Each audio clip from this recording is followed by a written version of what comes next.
Yooyyaa harka fuunee akkam jirtu hundumti keessan gara yuutuubii kootiitti baga nagaan dhuftan amma kanan isinitti dubbachuu barbaadu shamarri tokko maaliif dhiira bakka isheetti kennu yookiis baay'ee ishee jaallatu tokko isheen immoo hin filattu warra bakka itti laan warra iddoo itti laan warra isheen barbaanne maaliif jaallatti kan jedhamu irratti akka qorannoon saayikooloojii lafa kaa'utti wantoota gurguddaa 5 isinitti himaa jechuudha. Haga dhumaatti na hordofaa. Dhumarratti furmaanni maal kan jedhune achumaan isinitti dubbadhaa jechuudha. Qabxiiwwan gurguddaa isheen akka isa hin jaallanne nama ishee kunuunsu nama ishee jaallatutti bakka hin laanne ergaan isinitti himee booda gara furmaataatti immoo furmaanni immoo maal ta'uu qabaa kan jedhu walii wajjin ilaallaa jechuudha. Haga dhumaatti na waliin tura. Asirratti gaa wanti beekamuu qabu maaliif nama isheetti xiyyeeffatu nama ishee kunuunsu irraa dhiira bakka itti ilaalle dhiira iddoo itti ilaalle dhiira ofiisaa irratti xiyyeeffatu tokko maaliif jaallatu maaliif filatu irra guddeessa nama akkasiidha kan isaan filatan nama ishee irratti xiyyeeffatu dhiisteetuti dhiira ishee irratti xiyyeeffatu dhiisteetuti dhiira ofiisaa irratti xiyyeeffatu bakka kennitii jechuudha. Inni kun maalirraa keeti kan inni dhufu wantoota tokko akka qorannoon saayikooloojii jedhutti wantoota gurguddaa 5 walii wajjin ilaallaa. Haga dhumaatti na dhaggeeffadha.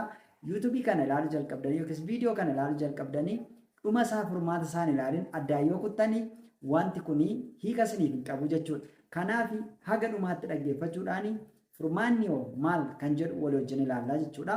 Inni jalqabaa miira jechuun miira walitti harkifamuuti. Yeroo baay'ee namni kan inni baay'ee itti harkifamu nama akkamiitti kan jedhamudha jechuudha. Kanaaf namni tokko dhiirri tokko jalqaba irratti xiyyeeffannaa baay'ee yoo itti kenne dubartiin suni akka waan inni jireenya dhuunfaa isaa hin qabne akka waan inni hojii kan biraa hin qabneetti ilaalu jechuudha. Dhiirri kun jaalalaaf jecha waan barbaaduuf jecha isheetti xiyyeeffannaa kennee jiru. Garuu isheen ittiin ilaaltu akka waan inni jireenya dhuunfaa isaa hin qabne akka waan inni hojii hin qabne akka waan inni lafa dhaqu hin qabne tokkotti hiika itti kennu jechuudha. Inni kun rakkoo guddaa uuma jechuudha. Kanaaf namni kun yeroo hundumaa anumaan hordofaa jira. Anumatti xiyyeeffannaa kennaati. Jireenya mataa isaatii hin qabu, hojii hin qabu, waan hojjetu hin qabu, bakka dhaqu hin qabu, hiriyyaa hin qabu, maatii hin qabu. Haga jechuutti haga gannu buusuu haga nu tuffachuutti kan dhufuu fi sababni guddaan isa kanaa jechuudha. Kana jechuun akka waan ati jireenyi kee guutummaan ishee duwwaa irratti hirkattee jirtutti ilaalamaa jechuudha. Dhiirri tokko har'aa buree ishee duwwaa irratti xiyyeeffannaa gaafa kennu bakka jireenyi isaa guutummaa ishee irratti hirkatee waan jiru ishee duwwaa irratti waan ati hirkatte itti fakkaataa jechuudha. Kanaaf gara si tuffachuutti dhufu jechuudha. Kun hojii hin qabu, waan biraa hin qabu, nama wajjin haasoo hin qabu, nama bira dhaqu hin qabu, nama wajjin yeroo dabarsu hin qabu jechuudhaan waa'ee kee konkuluud godhanii maal si godhu jechuudha. Qooda si filachuu kun na kunuunsaa kun na jaallataa kun xiyyeeffannaa naaf kenna qooda jedhanii si bakka olaanaa kennan siini bakka gadaanaa sitti kennuudhaan si tuffatanii si bira darbu jechuudha. Isa kana beekutu nurra jiraata jechuudha. Namoonni baay'een asirratti kan isaan nyaataman isa kana wallaalanii nyaatamu jechuudha. Tarii waan itti deddeebineef xiyyeeffannaa itti laanneef waan isaan fookasii isaanii nurra godhatan itti fakkaata. Garuu ittumaatii maal nu godhu jechuudha. Ittumaa akka isaan nu tuffatan qorannoon saayikooloojii kuni mul'isaa jechuudha. Inni lammaffaan iccitii dhabuudha. Iccitii dhabuu jechuun iccitiin dhokachuu dadhabuudha. Inni kunillee rakkoo qabaa jechuudha.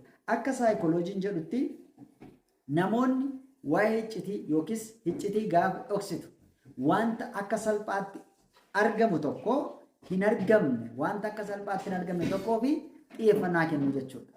Akkasuma kana shamarran illee jireenya isaanii keessatti dhiira akka salphaatti hin argamne, dhiira akka salphaatti bilbila irraan kaasne, dhiira akka salphaatti tekstii hin deebisnee fi xiyyeeffannaa isaanii itti kennu jechuudha.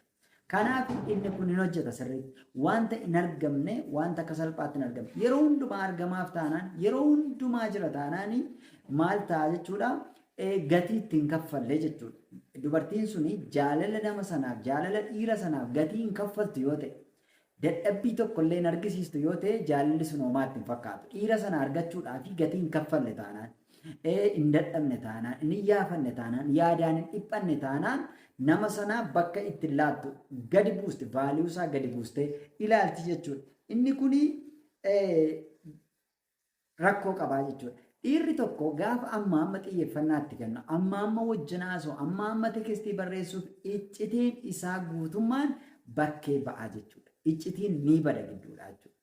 Iccitiin gaafa dhibu waa'ee isaa guutummaatti gaafa barte, iccitii isaa guutummaa gaafa barte, hojii isaa, bakka hojii isaa, haala hojii isaa, eenyummaa isaa, guutummaa isaa gaafa barte, namichi suni salphatee itti mul'ata jechuudha. Ulfaatee itti mul'atu akka qorannoon kun agarsiisutti. Baay'ee tokko salphata bakka baay'ee tokko salphatee akka inni gatii hin qabnetti ilaalu jechuudha. Inni kun rakkoo guddaa uumamaa jirudha. Isa kanarratti xiyyeeffachuun nurra jiraata jechuudha. Rakkoon inni lammaffaan qorannoon saayikooloojii mul'isu iccitiin kee dhokachuu dadhabuu, ati yeroo hundumaa argachuu dadhabuu, siin akka salphaatti argachuu isaaniiti. Tekstii yoo sitti barreessitan daftee deebista. Bilbila yoo si bilbilan daftee kaasta. Miiskoolii yoo sitti godhan daftee deebistee bilbiltaa. Bakka akkasitti kottu yoo siin jedhan atattamaan bakka sana ariitiidhaan bakka sana deemta jechuudha. Akka salphaatti argamta. Waan akka salphaatti argamu tokko immoo waan rakasatti immoo namni gatii ittiin kennu waan expensive ta'e, waan mi'aate yookiis waan qaalii ta'e barbaada malee namni wanta rakasa ta'e yeroo hundumaa argamu, yeroo hundumaa karaarra jiru tokko eenyu tokko bakka ittiin kennu jechuudha. Dhiirrillee akkasuma shamarran akkasitti yeroo isaan bakka ittiin laanne arginaa jechuudha. Isa kanarraa of eeggachuu qabna akka qorannoon kun kaasutti jechuudha.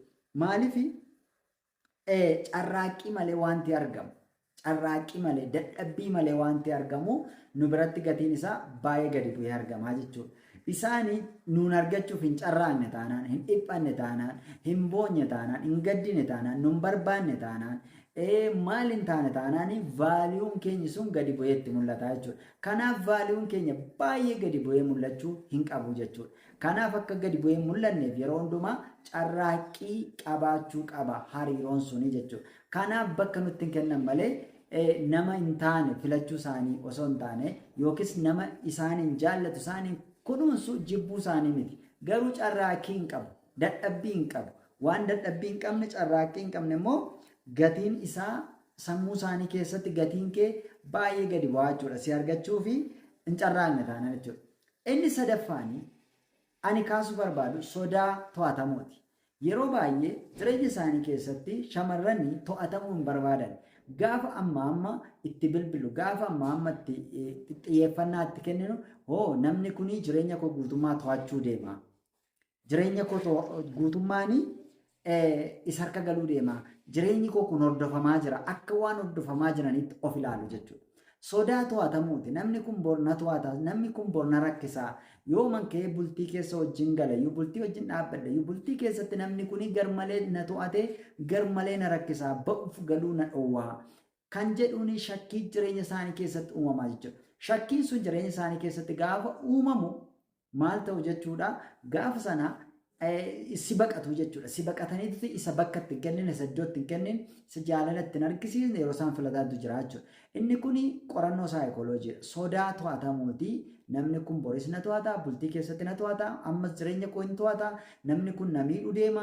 Haala kanaan rakkootu uumamaa bor rakkina waliin gallu haala jedhutti deemuudhaani rakkoo biraa keessa galu jechuudha. Sodaa to'atamuu kun akka isaan bakka nutti hin laanne, nuyi warra xiyyeeffannaa itti kennutti, nuyi warra gatii bakka itti kennutti, isaan immoo nurraa nama kan biraatti yeroo isaan bakka kennanii argina jechuudha. Isa kanarraatti baay'ee of eeggachuutu nurra jiraata jechuu barbaadeen. Galatooma. Hiriyoota keessaniif share gochuu hin dagatina. Warri yuutuubii kanallee sabiskiraayib godhin jirtanillee asumaan sabiskiraayib godha. Koomentii illee gochuu hin dagatina. Hiriyoota keessaniif illee share gochuu hin dagatina. Galatooma. Inni arfaffaanii maalidha yoo jettanii gatiidha.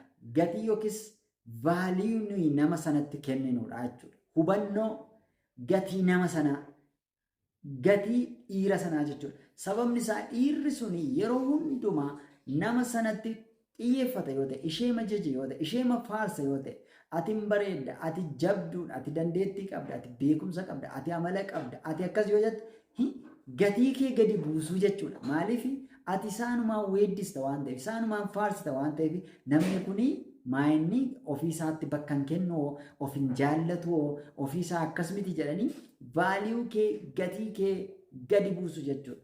Gatii keenya akka gadi bu'u kan godhu keessaa tokko nuyi nama sana duwwaa faarsuu, isaanumaan faarsuun hubannoo isaan waa'ee keenyaaf qabanii baay'ee gadi bu'a. Kanarraa of eeggachuutu nurra jira. Egaa asirratti kanan sinitti himu kana booda furmaanni isaa maal kan jedhudha.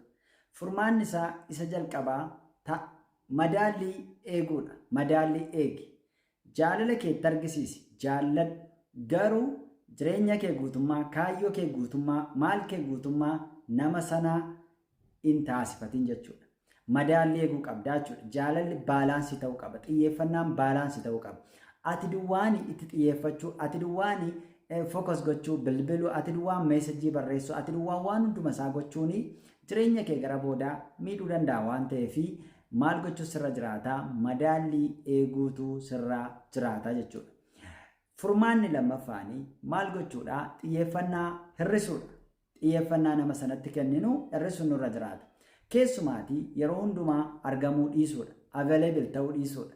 Yeroo hundumaa argamna yoo ta'e, yeroo hundumaa owwaanna yoo ta'eeti akkan sila sinii kaase gatiin keenya baay'ee gadi bu'a waan ta'eef available ta'uu, of mi'eessuu, yoo hojiin qabdu ta'e illee biizii of gochuu, akka nama hojii qabutti haasa'u, bakka ammanuman jira rakkoon qabu, hojii dhiisee nan dhufa rakkoon qabu jechuu osoo hin taane yoo hojiin qabdu ta'e lakkii har'a hojiin qaba. Har'a argamuu hin danda'u, har'a dhufuu hin danda'u. Yeroo hundumaa bilbila kaastee haasa'u, yeroo hundumaa meesajii deebisuu osoo hin taane yeroo tokko tokko immoo yeroo mataa keetii, yeroo maatii kee wajjin, yeroo hiriyaa kee wajjin qabaachuu sirra jiraataa jechuudha. Inni kun akka caalaatti kabajamtu, namni kun hojii qabaa, namni kun hiriyaa isaa bakka kenna, namni kun akkasii inaaffaatti akka galan taasisaa jechuudha. Garuu kana hin goonu yoo ta'e, isa nama jedhu kana hin goonu yoo ta'e, rakkinni isaa eenyurra dhufa jechuudha? Mataa keenyarra dhufaa jechuudha. Akka inni tuffatamnu kaan. Kanaaf yeroo baay'ee dhiironni gaggaarii fi dhiironni yaada qaqqajeelaa qabanii jaalala kennuu danda'an, mana geggeessuu danda'an, warri baay'ee baratan, warri qabeenya qabanii kan isaan jaalalatti irra guddeessa hin milkoomnee fi sababa kanaaf jechuudha. Kan itti qoofamuuf sababa kana. Si'a tokko tokko gaaffii nutti himu. Utuun akkas kunuunsu, utuun akkas godhuu fi utuun akkas gargaaru, utuun akkas bira dhaabbadhu, utuun akkas godhuu akkamitti akkas ta'a jedhee mataan isin dhukkuba yeroo baay'ee jechuudha. Saayikooloojiin isaa yookiin saayinsiin isaa kan biraadha jechuudha. Saayinsiin jaalalaa kan biraadha. Inni gaarummaan kee kan biraadha. Kwaalitiin dandeettii kee, kwaalitiin personaalitii kee kan biraadha.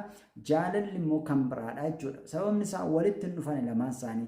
Istaayilii mataa isaanii qabu, karoora mataa isaanii qabu jechuudha. Akkaataa itti adeeman mataa isaanii waan qabaniif kanaaf yeroo hundumaa available ta'uun akka nuyi gatiin keenya baay'ee gadi bu'uu fi akka jarreen sun nuunillee bakka nutti hin kennine taasisaa jechuudha. Isa kanarraatii of eeggachuun nurra jiraata.